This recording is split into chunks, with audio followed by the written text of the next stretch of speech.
Good evening. I'd like to call the June 12th, 2023 regular school board meeting to order. Ms. Jamison, all members are present. Please join us for a moment of silence.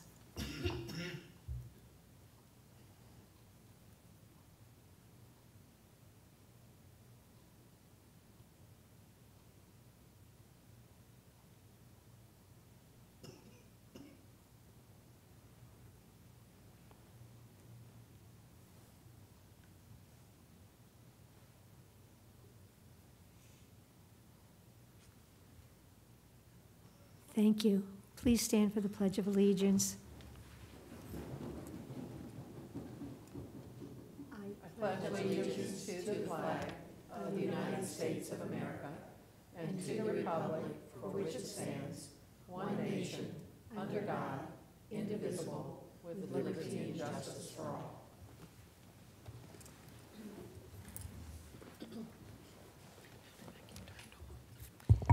Is there a motion to adopt the agenda as presented? So moved. Second. Discussion? All those in favor say aye. Aye. Opposed? Thank you. Motion carries.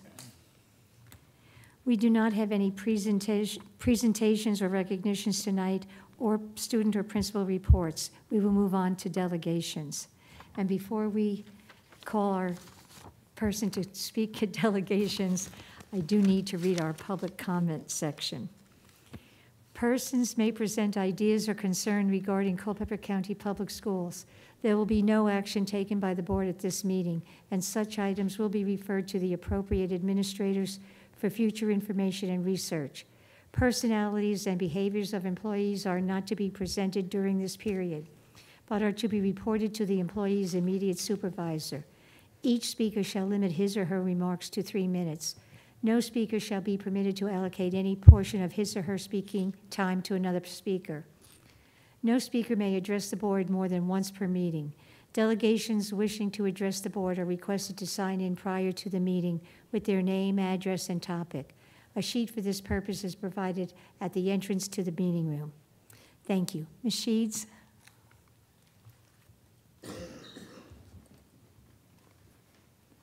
Good evening. Thank you for dedicating all your time and your effort to provide an educational climate that is safe, secure, and nurturing for all our students. At the most recent work session, staff introduced a free pilot program being offered by UVA. Thank you, Dr. Brads, for allowing me to peruse that project overview. On the surface, free always sounds good. Receiving a stipend to be part of this program is also enticing. However, my gut tells me that this is not a good thing for our students.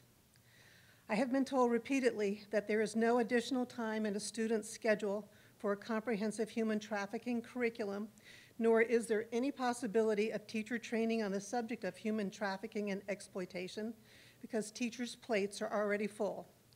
Yet, in this EIS project, teachers will be required to administer this survey both fall and spring in their classroom, 10 to 15 minutes per teacher administration, and 5 to 10 minutes per student in grades 3 through 12. Additionally, in this student survey, students respond to statements such as, I have trouble sitting still at school. In the past month, I felt hopeless. I am mean to other people. The students respond to these statements with one of the following choices: never, sometimes, often, or always. I notice that the majority of these statements are written with a negative context. There are very few positive statements in the survey, such as, I am a good friend. I believe these negative statements send subliminal suggestions to our children. And in hindsight, many of the survey questions on last year's youth risk survey were worded in this similar fashion.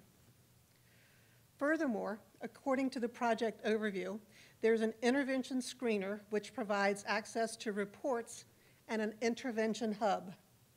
Well, this reminds me of going to the doctor, and the doctor has to assign you a specific billing code, even though your symptoms may not match the exact description of the ailment. I suspect this intervention hub is somewhat similar to diagnosing patients with an incorrect label or intervention strategy that may or not serve the patient or the student's best interest. I am also concerned about this database of sensitive information on our children being held outside our school system. How secure will that information be? We know that at-risk children are more likely to become victims of nefarious crimes, and the schools are responsible for protecting the privacy of our children at all costs. Lastly, even though parents may opt out of this program, the survey is difficult to explain in an email if both the pros and cons are fully described to parents. Should Culpeper schools choose to move forward with this program, I believe that parents should opt their children in order for them to participate in this program. Thank you. Thank you, Ms. Sheets. Are there any other members of the public that would like to address the board at this time? Then we will close delegations. Thank you. Is there a motion to accept the consent agenda as presented? Second. Discussion? All those in favor say aye. Aye. Opposed? Thank you. We will move on to our action items. The first item, A, approval of the VHSL membership applications and Sunday play in emergency situations for the 2023-2024 Culpeper High School and Eastern View High School. Is there a motion to approve? So moved. Second. Discussion? All those in favor say aye. Aye. Opposed? Thank you. Motion carries. B, authorize the superintendent to fill vacancies between June 27th, 2023 and August 11th, 2023. So moved.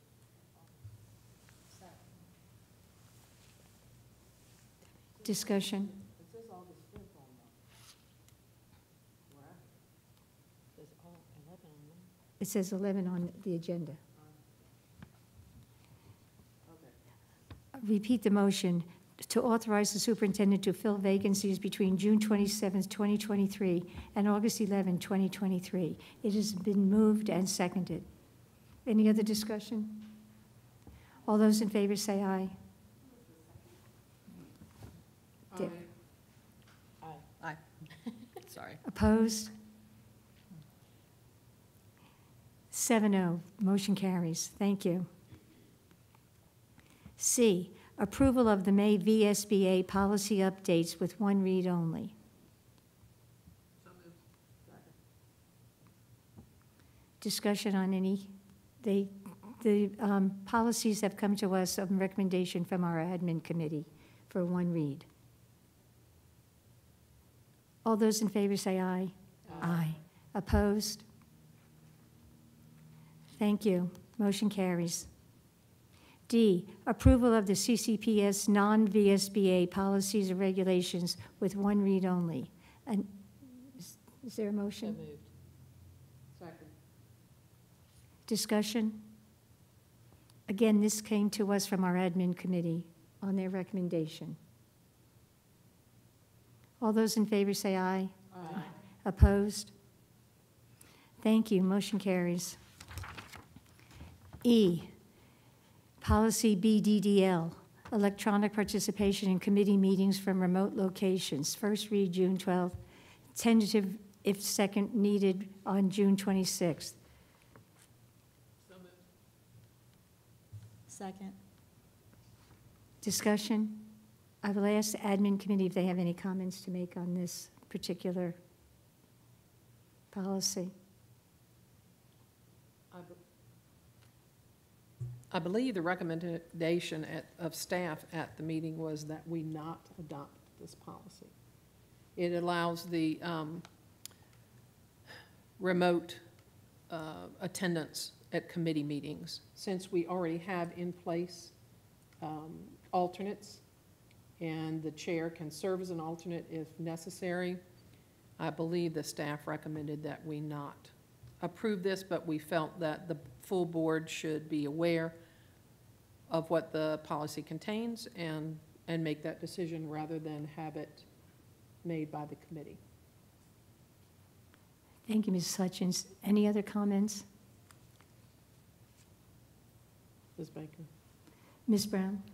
One of the things that came up is like the capital improvement. Sometimes it's on sites or at locations. And so how would you provide, and you'd be required to provide the ability to have it virtually over in person. And it's the reason we have alternates for our committees is so that someone can be there. And even if the alternate can't be there, the third person who is in line to be there is the chair. That was the reason to kind of not go to virtual. Well, Thank you, Ms. Brown. Dr. Brads, did you want to say? the one other thing we said was that we have a quorum with two members of a committee is a quorum. Right. So a third is really not necessary to do the business of the committee. Thank you, Ms. Sluckenbill. Any other comments from the board? Dr. Brads? Okay, so nothing to do with it. Sorry. Well, Madam Chairman, members of the board, I would be remiss if I didn't provide the visual representation of what you just approved in item C and item D, and we appreciate it. The VSBA policies on one read and the VSBA, non-VSBA policies that are school board regulations by doing that. So appreciate the work of the committee and that doing that kind of work remotely would be challenging for staff. So staff did make the recommendation that albeit your regular meetings, your public meetings, your work sessions, staff accommodates that.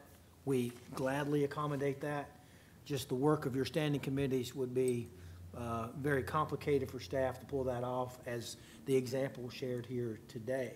But I do want to commend the administration committee saying, well, wait a minute, this we plow through together with staff details reviewing that and have the opportunity to review it. Everybody's had the opportunity to see these as they've been added to your packet. And not saying we're going to give a quiz if you read every single one. But again, I appreciate the admin committee's work on this, but also appreciate them saying this particular one, they plucked out of here to say the full board needs to talk about this because it's the full board that will decide whether or not they feel it's appropriate for remote access. To be clear, the administration will do the will of the board. If you want remote access to your standing committees, we can and will make it happen. But our recommendation is that you do not. And but I do commend the admin committee bringing it here this evening for full discussion. And you don't have to act on it this evening. You can bring it to the work session at the end of the month and talk further about it if you wish. We can bring it back. That will be up to admin committee or this board whether or not you want to bring it back. So thank you very much. Thank you, Dr. Brads. And just so everyone knows, our admin committee, our chair lady is Mrs. Hutchins with Ms. Brown and Ms. Sluckenbill. They are our admin committee. And I would like to say that BDDL is also listed as an optional policy. It is not a required VSBA in any way. And our bylaws, which supersede our policies anyway, they do not mention, and we never had any electronic any video, telephone, or whatever at any of our standing committee meetings in the past. And our bylaws do not mention them needed to be there at all. So I think we should take, if you want, a roll call vote on this to make sure that everyone has the right to say what they choose. Madam Chairperson, may I rescind my second on that motion? Just voted in. Oh, Just vote it down. okay, thank you. We have a motion to approve and we have a second. It's fine. We could do that too. Well, we did already have a motion and We we have a have a second. motion and a second, so we need a vote. We'll do a roll call vote. Can you just clarify for me, is the motion to approve it or to disapprove it? If you vote yes to the motion, you're approving it. If you vote no, you are not approving it. Ms. Jamison? Ms. Baker? No. Ms. Brown? No. Ms. Burnett? No. Ms. Desiree? No. Ms. Hutchins? No. Ms. Luckendale? No. Ms. Smith? No. The motion failed, so there will be no second reading at all. Thank you very much. We will now move on to Section 8, Superintendent and Staff Reports. Our first report is from our superintendent, an update on the budget. I need a pause here. Yeah, What did we do with this policy? we said we're not doing going it. to adopt it. We are not doing it. We're done, okay, got it. All right, now we're all awake, everything okay? All righty. It was a positive motion. You present the motion in a positive form, but if you vote no, it means you don't want it. Okey doke. Okay, so we will now move on to Dr. Brad's update on the budget and the graduation. Dr. Brad's? Item number 1, FY '24 budget, just coming right off of that, action and motion and not action and a little bit of the land of confusion, then that's a great segue to FY '24 budget. I wasn't confused. My microphone's not on? Thank you, John, sorry, my bad. I was trying to provide some humor about saying something about something that I don't know anything about, meaning the FY '24 budget. Last Wednesday, I had the opportunity to meet in person with the new state superintendent of public instruction, and her advice to us was, we may be lucky to see a budget in July. So I've never experienced one that late in a year as a superintendent for a number of years. That's difficult for staff. That's difficult for all of the 131 school divisions now, that 2 divisions combined, starting for next school year. At any rate, we have let our employees know through the HR process that they've been issued their contracts. Their contract is subject to available funding. Should something change drastically, we will let you all know. If we need any kind of action in July, even though the board is scheduled not to meet in July, should it require board action, we will call you, respectfully call you in if that's needed to give you that information. But right now, we have no information other than what's been approved locally. Local funding, state funding is pending, what the state finally does with their budget. They're supposed to have a budget approved by June 30, but they make the rules, and if they have to wait, if they can wait until July, they wait until July.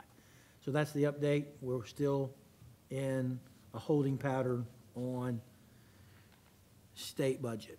Well, that'll make sense in a second when I cover for Mr. Shomo a little bit doing the finance report, because without going into that prematurely, you know the largest part of what we receive on the revenue side is from the state, and it matters of what that number is. So, happy to answer any questions you may have, but that's where we are right now, or where we're not. Okay? Are there any questions for Dr. Brad's? Dr. Brad's, if July 1st comes, do we just, is this a biennium budget? Do we just, If July 1st comes, I'm sorry. so when July 1st comes, you need money to pay things. We're still running on a biennium, right? So there should be some money. No, there's money. It's July 31st that you need to worry about, not July 1st. It's the Yes. third, okay. Okay. And the state will send us electronic funds transfers near the end of July, perhaps twice in July, but if they're waiting on a budget, we may not see it mid-July like we normally do in terms of electronic funds transfer from the state, but they may send what they sent last year and then gen that up based on what they finally do. So the second payment in July could match what our 24 apportionments are, because we generally get 2 EFTs a month from the state. So, no, July 1, sky's not falling, not a problem. Folks, don't be nervous about that. We have a budget, we have a spending plan in place, and we will move into FY '24 in that way, and our 12-month employees will continue to do what they're doing, and in terms of what their new contracts look like, that will not have to be, that will have to be resolved by the end of July. So if something changes dramatically, that is going to be some quick and heavy lifting from payroll, finance, and HR. And possibly this board if there's a significant change. And possibly this board if this board asks us to go to the county for any kind of significant change, if you follow what I'm saying with that. Okay? Yes, sir. But we're okay July 1. Yes. Not gonna- Thank you, Dr. Brads. And now for the graduation. Yes, ma'am. Ms. Jamison has on the screen our, I don't have the clicker, but she'll click along for me. Just this time of year, we'd like to update you on our graduation information. I'm sitting here thinking about, that seems like quite a long time ago now that we had our graduation commencement ceremonies. So, but the actual graduate information, now that that's updated, and we got some kids across the finish line at the last minute, and that's a good thing. So that's a really good thing for their families and for those students for their next step, whether they're going on to employment or enlistment or enrollment into another college or school or something. So anyway, Ms. Jamison, click please. This is showing your graduates from Culpeper County High School, total number of graduates. I'm going to pause. I'm not going to read each one of those to you.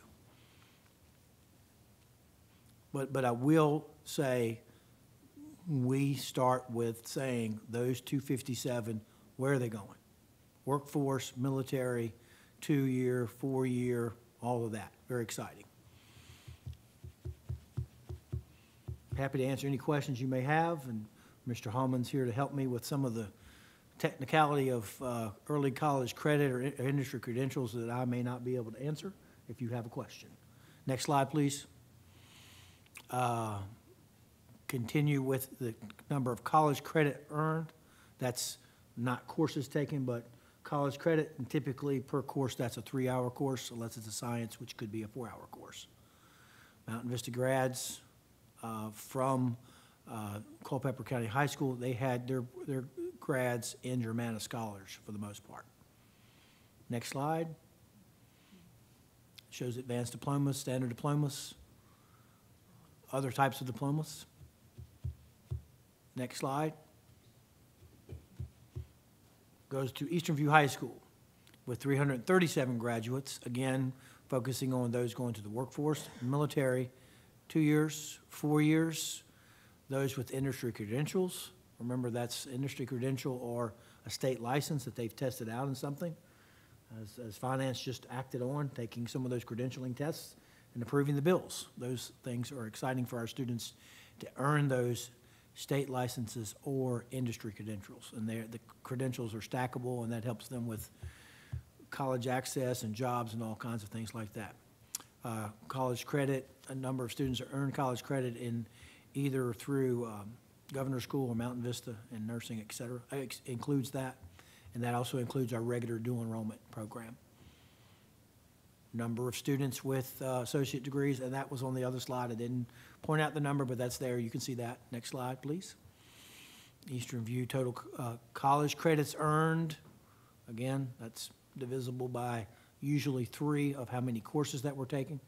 Now, remember, that's not senior year. That's the accumulation of these students as graduating seniors that over their career they've earned those college credits. It may be senior year before they earn 6, 9, 12 credits or something of that nature. Next slide, please. Your advanced diploma, standard diplomas, other diploma status for Eastern View High School. Ms. Jamison, I think that's the last slide. Is that right? Okay. Happy to answer any questions you may have about any of those numbers, any of the results of our graduates from our 2 high schools. Again, Mr. Hallman is here. If there's some drill down that you would like to have this evening, he probably knows. Ms. Brown?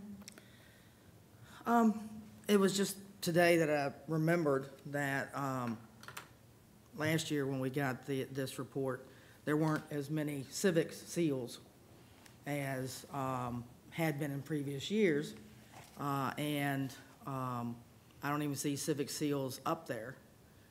So I went back and looked, and the advanced math and tech seal, the civic seal, and the STEM seals are not on our list, but were in our list last year. And then Germanna Scholars, maybe that needs to be a category if that's kind of how CC's taking care of their kids compared to EV and Mountain Vista. Was there a reason that we do so poorly, or they changed the seal, or, what's kind of going on? There's a couple answers there, yes and no. Okay, all right, well, thank you. The civic seal, through a very coincidental conversation, came up, and I was talking with somebody about it, and it turns out there were multiple interpretations of one very vague piece of the description for the civic seal, which said you would have good attendance. Oh, wow. So if I asked this many people right here what good attendance, and it was pretty clear that not everybody was on the same page. So we decided rather than give you bad information, we'd pull that out, resolve it. Worst case scenario, I owe a few kids a seal. So that's why that one came off. You mentioned math and technology. That went away. You had to be prior to the 18-19 cohort. So at this point, you'd have to be like a 21-year-old senior to earn that one. So that one's gone. We took it off. And then with STEM, same situation. The numbers didn't look accurate when initially gathered. So we pulled it just so you didn't get bad information. So we want to make sure that we're accurate on that. Well, appreciate that. And I would like to see us consider having Germanna Scholars information along with the Mountain Vista so that we have a more kind of an equal between the two schools. Is there anything in particular that you can point to as to why one school would have 1,000 more college credits than the other? Are they're doing more in the middle school? They're doing, kind of what's going on there? Dual enrollment instructors. So if one school happens to have more dual enrollment eligible teachers, kids might choose to stay at their base school and just take courses from that instructor, versus this school may not have very many.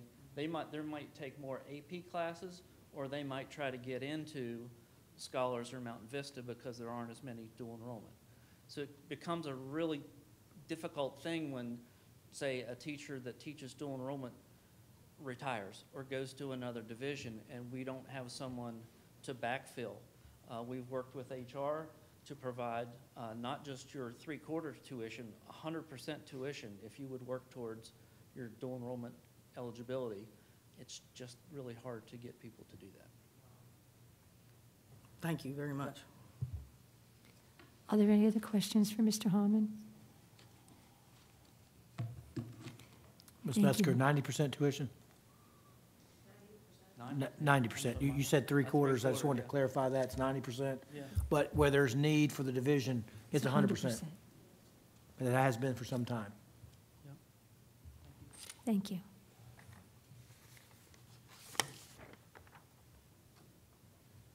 You're done, okay. Unless there, I'm sorry, Ms. Baker, unless there are further questions, yes, Are that's. there any other questions I'm for finished Dr. with the Brands? presentation. Thank you. We will now have our instruction report for Summer Academy, and Mrs. Lane is going to present that tonight. Good evening, and if you have questions I can't answer, Rob and the other executive directors are here with me. So as soon as we ended the school year, we started planning for our summer programming. This is an overview.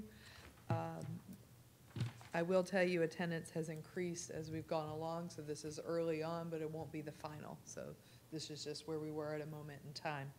So Elementary Summer Academy, we were serving over 330 rising first through sixth graders. We have 44 teachers, 41 classroom, 2 ESL, and 1 special education, paraeducators, nurses, counselors, or behavior interventionists. It runs June 5th through the 29th, Monday through Thursdays, 8:15 to 1. We're in 4 locations: Emerald Hill, Farmington, Sycamore and Pearl Sample are together at Sycamore Park, and Yao and AG are together at Yao. Transportation and lunch provided. Reading and math are our focus for instruction, with STEM embedded, and elementary has 1 resource. It varies per building. It could be music, PE, based on who we could get. Secondary, you can see there, we're serving over 140 students, 27 teachers. We also have paras and nurses. It runs in June. The time is a little different because we staggered secondary and elementary at the request of transportation this year, and we run 7:45 to 1, one location, CCHS, transportation, breakfast, and lunch provided. Our middle schools are focusing on fundamental gaps in learning with reading and math, and then STEM and some health and PE experiences embedded. Rising ninth are focusing on necessary skills for Algebra 1 and English 9. And then high schools are primarily credit recovery, and at the bottom that should read English, Algebra 1, Geometry, and History, and we'll update that. You can ignore the fourth bullet because we did have enough students. And I'll just remind you that traditionally there's been a charge for credit recovery in high school as a summer course, but that is not the case this year. Extended school year those are services provided to students with disabilities who meet the criteria. We are serving over 205 students with disabilities across 2 programs, elementary and secondary. The elementary program has 12 teachers and 16 paraeducators, secondary 8 teachers and 8 paraprofessionals. Each site has behavior specialists and family support specialists. This runs longer. It's June 5th through July 20. There's no ESY the week of July 3rd, and it's a shorter day, 8:30 to 11:30. And the location is our YAL and Culpeper High School. Transportation and breakfast are available. So for transportation, they have routed over 640 students, and Summer Academy ridership as of June 7th, elementary 202, secondary 103. Special transportation, high school 21, elementary 52, and out of town 9. Food service, they've been busy. I won't read all the numbers to you, but the total meals served for Summer Academy, you can see breakfast is $6.86, lunch $10.94, and breakfast ESY $2.30. That's a total of 916 breakfast and $10.94 lunches served. And then this is a good promotion for the free summer food program available to everyone 18 and under, breakfast and lunch Monday to Friday. Breakfast is 8:30 to 9:30, lunch 11:30 to 1, June 6th to July 28th at the Galvez Marshall Building, and food must be eaten on site. And then there's information about the summer EBT, key EBT cards for K-12 students. It's $110 for the cards distributed beginning July 22nd. Questions, you can call 866-513-1414. That's all I have. Are there any questions for Ms. Slane? Madam Chairman, if there are questions, and for the board, if we go back a slide or two, Secondary Summer Academy Learning Reset. There at the bottom, English, Algebra 1, Geometry, History, and not Economics and Personal Finance, understand that. A couple of things. One, we're giving you this information at the very beginning, actually, the first, fifth day? We started last Monday, so that you know, you see buses out there, out and about, these programs are going on, that we are still rolling, so to speak. And, you know, in the past, we've given you a summary after Summer Academy and after ESY, but we want to tell you what we're up to now, because we want to tell you up front, because we're going to be evaluating this differently this year in terms of success and success for our students. Are they getting what they need in this format? Because it is very, very challenging to get high school students here in the summer. Without charge, that's all well and good. Providing meals, fantastic. But the level of recovery is so different for each student. And I've asked Mr. Hallman to come up to elaborate. We're not there yet, but this may look totally different and more individualize next year, as we've heard from our counselors and our principals, that we may go a route that is more intensive to what the students need for a lot of reasons. One is effectiveness, and two, the ESSER money will no longer be there. That, oh, we have the money, let's provide transportation. It's very complicated to provide transportation in the summer. You think about routes that you can at least gather up students on a route, they're all over the place. So, Mr. Tom, would you like to address the individualized to see if this is going to be successful for us? Rob and I did not rehearse this, so he's like, what are you talking about? But this is part of why we're telling you now. We want you all, along with us, to evaluate how this goes this summer. Well, as with everything we do, I think after it takes place, we sit back and kind of reflect a little bit, how could we do this differently? We provided transportation mostly because of, as Dr. Brad said, we've got this ESSER money, we wanted to use it to the max, but going forward, we would probably have to go back to some form of what we used to do in the past, that is, your child, your high school child, flunked this course for maybe more than one or two reasons. The least you can do is bring them to us so that our bus routes for elementary school and middle school kids are shorter, and we don't have to stagger and do all these different things. So it would be, kind of let's share some of the burden here. We'll teach your kid in the summer, just bring them to us, and that would be number one. But a second would be to really look at, does the student really need to retake the complete course, or do they just need to step up and do X number of things that they were asked to do in order to pass the class? So, if there were a handful of things hanging out there and the teacher was trying to drag it out of them for the last few weeks and they just would not do, the concept might be, let's bring them in and make sure they do those pieces in order to earn that credit, rather than maybe motivate them to come in for a shorter period of time to do those things and not have to redo the entire course. We'd have to look at the pay structure of how we would cover the costs on that. It's a little bit different than the traditional SOQ remediation money. But we're just talking about it now so that we evaluate how this is working and if there's a better way to do it. We've had some feedback from students and families already saying, well, at summer we've made a plan and we're scheduling 4 weeks, 16 days. 16 days of effectively you receive the same amount of treatment.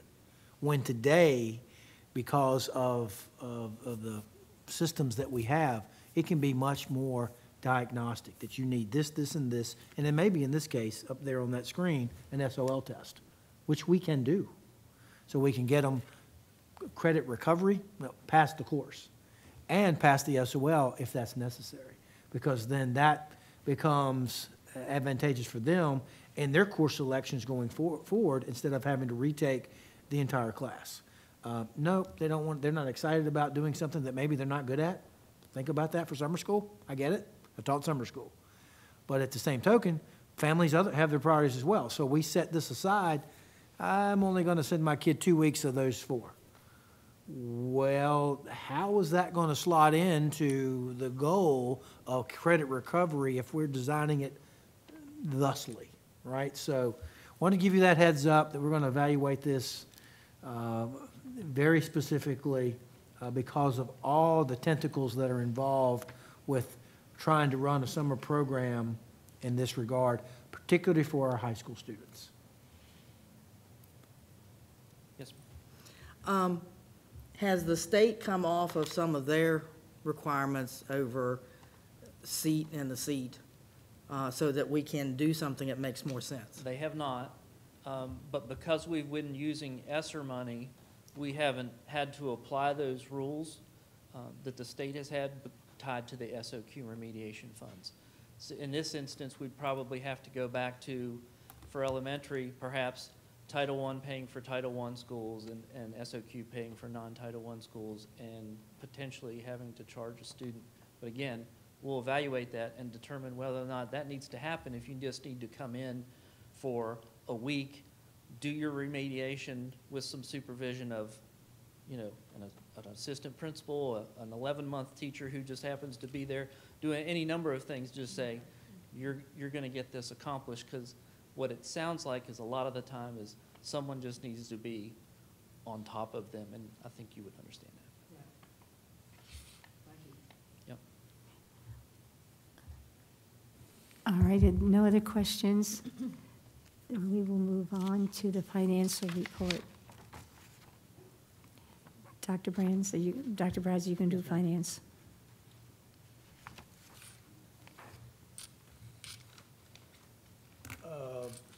Filling in for Mr. Shomo this evening. Happy to answer any questions you may have, and we'll defer to later if I can't answer them. This is our spending plan for this year, FY23 budget. We built the budget based on, I'm sorry, mic's off again? Okay, I keep doing that when I'm trying to be quiet up here. I apologize. Based on 8265 in terms of enrollment, that's how we are paid from the state. March ADM came in, so we've received on June the 8th our final payment, or not our final payment, but what our allocation would be. And actually received some good news in that in terms of sales tax looked better than what we anticipated, and the whole, is it going to be a hold harmless for the meals tax? Is there not going to be a hold harmless for the meals tax? It remained in there, so that was a hit of some factor of $723,000 that didn't hit us, so that's good news. From year to year, off of the estimate of enrollment of 139, not bad. 126 at the March snapshot. May snapshot, we're up to like 167, so that's the thing about enrollment. It's a fluid number. It's back up higher than that. It's not at 8265, but it's closer to 8170 right this minute. Oh, not this minute, at the end of the year. So state per pupil share, that would be the deficit going into finishing out the year. Ms. Seamus? This is just a showing of the budget, how we built it, and how revenue of $112 million anticipated was allocated. And as we inform finance just this evening, that's going to be just under 112 in terms of what we're receiving from the state. So based on that ADM, we're very, very close on that. Next page shows our expenditures to date through how we built the budget to match. And that just shows revenues to expenditures. We'd like to show you that, show the public that 3/4 of our budget is built on instruction.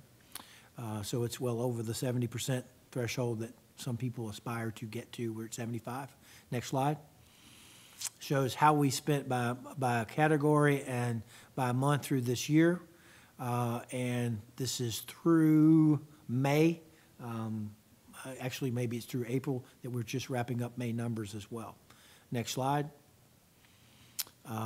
April expenditures, yes, through that point is correct. This shows what we have remaining. Remaining balance, 27%. Wow, that's pretty impressive. No, we still have, Mr. Shomo likes to say, we still have some living to do yet for this year. Even though school is out, we have certain, obviously, bills to pay, but then remember, with our 12-pay system, we've got to pay payroll for June and payroll for July for the current fiscal year, and that is set aside. And that pie there, 27%, will vanish. Not completely, but it will vanish by when we pay out the bills for June, and then anything that's booked to July that we also pay out in an encumbrance for the month of June. Next slide, I think that's the last slide. Happy to answer any questions you may have this evening, and we asked Mr. Shomo to give his voice a little bit of a break tonight, so you got stuck with mine. Are there any questions? Thank you very much, Dr. Braz. Dr. O'Brien will give the operations report.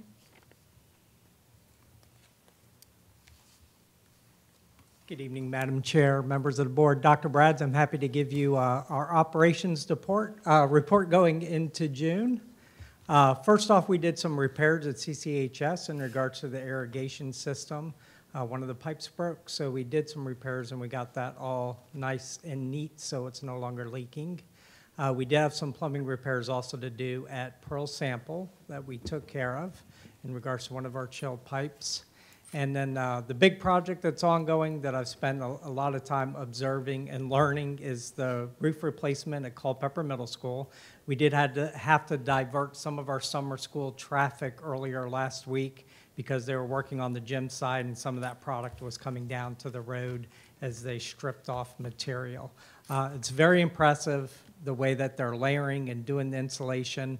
I'm learning a lot, and it's just a fantastic thing to see as they put this together. I really do think this is going to make such a great difference for that building and preserve that interior. They do have to move what's called the conduit rise that leads to the AC units that are on the gym itself. So those 3 pipes that run across the whole length of the school, they actually have to lift it up. So part of that is they're going to have to cut the main power for a couple of days later in July, and we already have plans to relocate staff if we need to. But the idea is that they're going to do that relatively quick, but just to give them enough window to make sure it's done appropriately and safely. Other work items we got going on, we've completed 351 work orders, and we've received, actually that's 405 new ones. I apologize for that typo. Yeah. And we've repaired an exterior railing over at CCHS, one that was in the concrete that got loose just before graduation that they had to reattach. And we've done the flooring replacement at Pearl Sample with the LVT and the library carpeting installation at Floyd T. Benz. And that's what it looks like. Honestly, I'm colorblind, so apparently Mrs. Kilby at Floyd T. told me how wonderful the different colors are that are in there, but I just kind of see this reddish gray. But there is a lot of color and dimension to it that kind of matches the way the school looks and some of the colors that's pulled into it. That's very complementary to the palette, as she put it. And we did replace the cove, what's called the base cove, basically the trim that goes around the edges as well. So it's looking really good as we speak. And this is the LVT, the luxury vinyl tile system that's being put in at Pearl Sample as well. Big advantage, it's something that doesn't need stripped and waxed, which takes a lot of time for our custodians during the summer. So it's a huge advantage in terms of time management for our summer programs. Next, we have some food service showing you how we did in May. Over May of last year, you can see that we were down. With the exception of a la carte. That tends to be the theme this entire year. A la carte's been up. From April to May, you can see the daily average at the bottom. In April, it was 9,095, and we were down again in May to 8,025. And then this is kind of the yearly comparison, which is some good news. As we look at 21, 22 versus this year, we were up. Just a bit, but certainly it's always good to see us, what I would say, in the black in terms of the number of meals that we're serving. Next, technology is still finishing up some cameras at Eastern View. We have some difficult areas that we're working, the cafeteria as well as the parking lots. There are only a few of them, but it's taken a lot to get to where we need to because a lot of those are mounted on the exterior or they're up high. So we have to make sure we have the right equipment to do it. Technology only has 95 open tickets, and they're working on reassignment and delivery of Chromebooks. Still getting that EVHS sound system, and I know Mrs. Hutchins asked about, well, is it a replacement? What is it? And as it was explained to me, because I brought that back to ask, well, what are we doing? And it's basically as they pull stuff, they're testing it and finding out if it needs replaced or not. If it needs replaced, then they replace it. I know that's probably not the best answer, but that's kind of their way of kind of triaging what they work their ways into. A new role that we're introducing as well is a new security technician. One thing, I'm going to jump ahead real quick, but if you imagine monitoring the cameras and you think about that security edge of being able to see what's happening in your building or elsewhere, there's so many cameras and so few people to be able to do that. You have your SSOs that have it running. You have it on display in a lot of the offices where they could see what's happening, but they're not giving their undivided attention, or they're not, just staring at it the whole time because that's kind of impractical. So the idea is with this new security technician, not saying that we're going to have somebody who just stares at it the whole time, but we have one person who's going to understand the system, who's going to be able to train the SSOs and SROs how to use it effectively. And a big part is developing a numbering system so that when the Emergency Operations Center over at dispatch for the county says, well, where is that? What library camera is that? What school am I looking at? We're going to have a numbering system that we can teach them so they can understand exactly, oh, that's an issue happening at CCHS. I know exactly where that's at. So in the event, if there ever was a crisis, we know law enforcement can look at the cameras and be able to have that immediacy of knowing where to go in a timely way. But that's something that takes time. So by having this new security technician, we're going to be able to do all that. We're going to develop the numbering system. We're going to be able to train folks so they know what to look for, and they're going to fall under the technology department. We're also going to slide over some of those bus camera systems as well. As you can imagine, we just outfitted the entire fleet with cameras. And I don't mean catching the stop arm folks. I'm talking about an administrator contacts and says, hey, little Jimmy said he pulled so-and-so's hair and blah, blah, blah, and she's all upset. Can you pull the tape? We could do that now. This person could just pull it directly off the web, pull down a clip, and send it to the administrator, which saves our transportation folks time that have been doing it now. They've been going out and getting the tapes or dialing it up and trying to connect all those dots.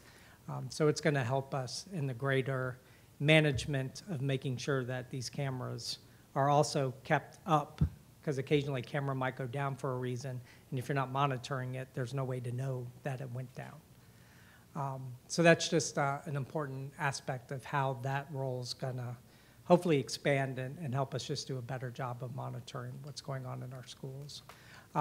Transportation, as you know, we did summer routing. We have 619 students routed.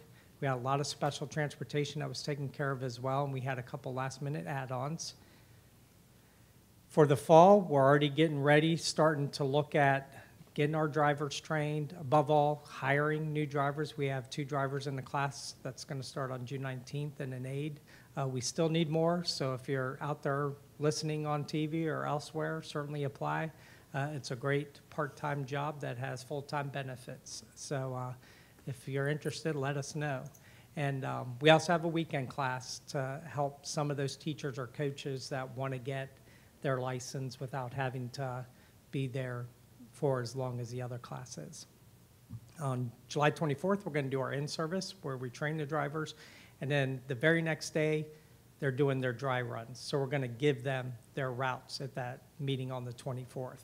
Now, something to keep in mind, there's always additional kids that come after that. So the idea of doing their dry run is they're going to learn the ins and outs of where they're going, where the roads are, where their turns are, where's the safe place to look to turn around. So all those things are actually going to be applied and ran through. And then by August 2nd, we'll have it all finalized as we head into the new school year. Our stop arm cameras are going great. We have 102. Basically, the fleet's been outfitted with them. We do have 3 buses, one that is getting a new engine in, another one that is located off-site where it's being repaired, and we got a brand new bus in that we're still waiting to get the camera attached to it, a new diesel bus. And then finally, this can kind of show you how our violations have been going and where they're at numerically. As you can see, it's grown exponentially since we've added these cameras, the number of tickets that have been issued. And just for the sake of clarification, in the past, I've kind of shared with you what was paid, meaning what ones actually were resolved. Because issuing a ticket doesn't mean that somebody's accepted the guilt, I guess you could say, of actually doing it. So this is just a matter of saying these are a number of tickets that Bus Patrol and law enforcement have put out there. It doesn't mean they've necessarily paid it. But you can see that we've got a lot of them that in April. And I'll get the main numbers pretty soon as well for that part. Any questions? I know I went through a lot pretty quick. Mrs. Brown? Yes, on the new security officer, there Yes, we ma'am. go. Or technician, sorry. Yeah, technician. that is a great position because it used to take running around trying to find somebody who knew how to find it on there and then knew how to pull it off, to have it, to give to a sheriff's deputy or something. I'm seeing on the trained staff and SSOs, SROs on the interface, do we have any type of protocol that's in place on where that information goes or stays? I guess my question is, there's a issue that happened near the bathroom on Second Hall.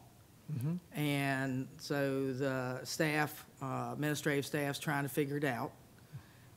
Certainly the SSO is involved, but I don't think the SRO is involved until, and that's why the question is there on how that information is going to go somewhere or stay somewhere. Yeah, exactly. I mean, typically, it's an administrator who's going to contact this person specifically if they don't know how to find it themselves.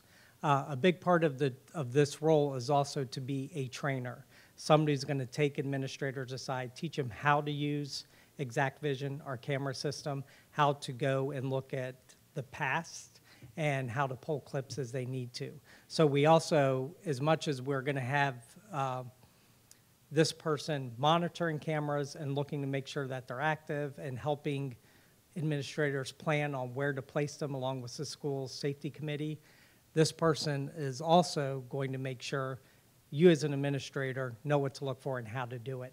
And then if you get stuck, that's when they'll come and they'll help you out or show you a couple of steps on how to do it. Now, in terms of SROs, part of that's really going back to the whole idea is if we had a real crisis, that SROs or EOC has to immediately see cameras, or an SRO at one school might, well, I don't know what's going on at CCHS, let me pull up the cameras along with the SSO to see what's going on. We want to have narrow in scope in terms of access, but not to the point that it's debilitating in the event there is a crisis or an emergency.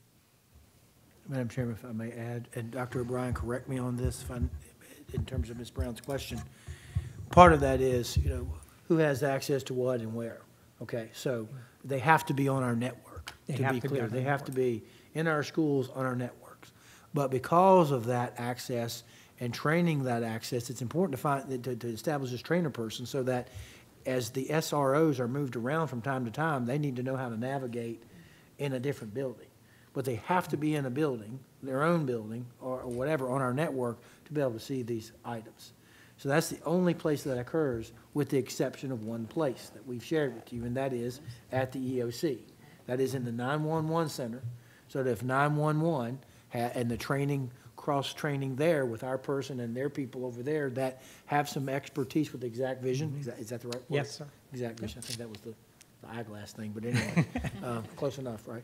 That if something comes up off hours, there's a weekend and something happens in the community and they happen to go in a neighborhood, through a neighborhood by a school, they have the resource of, wait a minute, something is happening and they're headed by X school, right? They can go there and use those cameras to help that situation. They will be the only other access. We have that one computer that has that access to our network, that has a virtual private network access to that for us and only for the 911 dispatch center for that purpose. Now, the other purpose would be that in the event of a crisis, law enforcement would send somebody into that location, and then they can pull up that camera. That person needs to be trained. It has to be someone that has to be familiar with that camera system, or they're going to walk in there and say, I don't know what I'm looking at, I don't know what school, I don't know where to go. So it's very important that we have this technology. We can use it, but the technology is only as good as the people trained to use it. So, we understand confidentiality. We have those agreements. We have that in the MOUs. We're aware of all that, but also, if all that doesn't work, for example, when we did the mock drill, every aspect of technology did not work. So it was a great trial run of what we needed to fix. And, the immediate thing that needed to happen was the EOC computer feed was down and they failed to notify us. Well, that can't happen. And then we had some hiccups with being outside the campus. So the next thing was, if you can get close enough to a building, can you get onto the cameras? That failed. So we went in a building which would be unusual in a crisis, and tried to get on the system. That didn't work as well as it should have. So that helped us say, wait a minute, we need to be better with what we have, and we need to have some consistency with what we have. But in terms of it being accessible by the appropriate people, we feel very confident in that and how they've been trained, and that we have an obligation to train better, for sure, because we have the technology. You know, it's a $6 million man. You have technology, if we can build him, whatever that thing was. We need to be able to use this technology properly by training folks and staying on top of it. And it's good just to have that POC, the person that knows the camera systems, that's on the camera systems, point of contact. Hey, we think something's happening. They could pull up right away and, you know, give that immediate feedback. In the event somebody at EOC is like, we don't have somebody here who understands this, or we can't get on for some reason, they'll still have that person's number readily available to call. Hey, can you check this? So it's just that, that's a redundancy for the sake of security.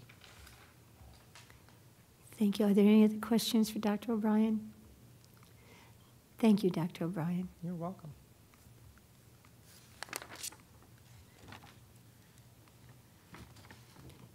And that concludes our staff reports, and we are now to board member reports. All of our board member reports should be on board docs. And we'll go to our board member comments. Ms. Brown, do you want to start tonight? Sure. Thank you, Ms. Sheed, for your comments. Always interesting and something to think about. The information that we've gotten from Mr. O'Brien, Dr. O'Brien, and Mr. Hallman have certainly helped me understand a lot of things tonight. And Mrs. Lane, thank you too. I hope everyone gets their vacation days in who have been working so diligently in our schools, and certainly hope for total hiring of everybody we could possibly need, including bus drivers. And want to thank you for this year and looking forward to next year. Thank you, Ms. Brown. Ms. Hutchins? I want to thank all the teachers and the staff who have helped this year to go smoothly and working to help our students get back on track. We've made progress. We've got ways to go before we get them back to where they should be, but I appreciate all the work that everyone has done to accomplish what we have accomplished. We also have, once again, lost a lot of experience this year, some from retirement, from going to, some going to other counties, and some just tired of the profession because of the way they have been treated by society and felt unsupported and undervalued. And I know that we have put a lot of money into the system, into the salaries to try to recruit new. It hasn't kept them here, and we have to do a better job of helping our teachers to feel supported and valued and being a part of the team so that we can keep them. It's an ongoing process. It's not just us. It's every school system faces the same challenges, but it is something that we've got to continue to work at because we have to have our teachers. So thank you all, and I hope you have a great summer. Thank you, Ms. Hutchins. Ms. Smith? The graduation numbers are impressive, and thanks for sharing all of that. I like to see the success that our division has because it's because of our staff and our excellent teachers as well as our families. I also just want to say thank you for the extra work for Summer Academy and the extended school year. I've heard from several people what a gift that is and how appreciated that is. So I just want to say thank you. Thank you, Ms. Smith. Ms. Burnett? I guess I'm going to reiterate, I attended the retiree dinner, the graduation ceremony at Eastern View High School. I just want to say thank you to all staff and administration on recovery from the learning loss that we have incurred in prior years. Seems like we're back on track. I can't wait to see the results from the Summer Academy, and I think that that is going to really help us get back on track. And thank you for Ms. Sheeds for speaking. And I'm looking forward to see this new, what is it, technician? The security camera technician, see the positive results from that. Thank you all so much for your hard work in making this year such a great year. Thank you, Ms. Burnett. Ms. Desalegn? Thank you. In addition to the things that the other members have touched on, kudos for staff on all of those many things and the hard work. I had seen in the newspaper that Culpeper County Schools was voted the best place to work, and I just want to do a shout out to Ms. Metzger and the team over in HR. It starts in HR, it really does, and you guys have been very creative about listening to teachers, I think, and trying to keep them here and what we can do to keep them here, recruiting, the extra emphasis on the mentor program, I think, is paid off. And although we are losing teachers, as Ms. Hutchins said, for our employees to say that it's a great place to work, it starts there, and then it goes to our principals and all the staff in the schools and the support that we give them. So great job, and thank you so much. Thank you, Ms. Desalegn. That was great. Ms. Luckenbill, you okay? Okay. Dr. Brad, you took a good picture in the paper. I noticed that. So I also was real happy to see that we were the best of the best, I think it was, for an employer in Culpeper County. It's all because of you, we know that. Vote early and often. That's true, at least once a day.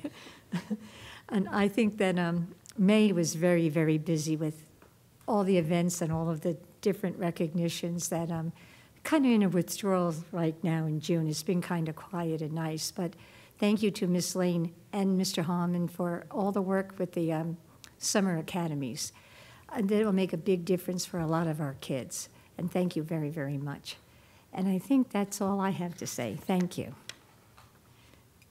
And now I can say our information items, the committee reports are on the board docs, and our membership for May 2023 is also on board docs. Future meeting dates, capital planning will meet June 14th at 8:30 at the school board office. Finance will be June 26th at Culpeper High School at 5:15. The next business work session will be June 26th at 6 o'clock at the high school, Culpeper High School. Finance Committee, after this meeting tonight, August 14th, in the county admin office at 5:15. And the next regular school board meeting will be August 14th at 6 o'clock here in the county admin office. And our administration committee meeting will be August 15th at 8 o'clock at the school board office. Ms. Smith, would you lead us into closed session, please? Yes, I make a motion that the school board convene a closed session to consider the following personnel matters pursuant to the Code of Virginia 2.2-3711A1, the appointment of certified personnel, the appointment of classified personnel, the transfer of certified personnel, the transfer of classified personnel, the separation of certified personnel, the separation of classified personnel, the approval of the CTEC summer co-op student, the approval of technology summer interns, the approval of maintenance summer workers, the approval of instructional supplements for the 23-24 school year, the approval of club coaching supplements for the 23-24 school year, and the discussion of the performance of named employee A. Second. All those in favor say aye. Aye. Opposed?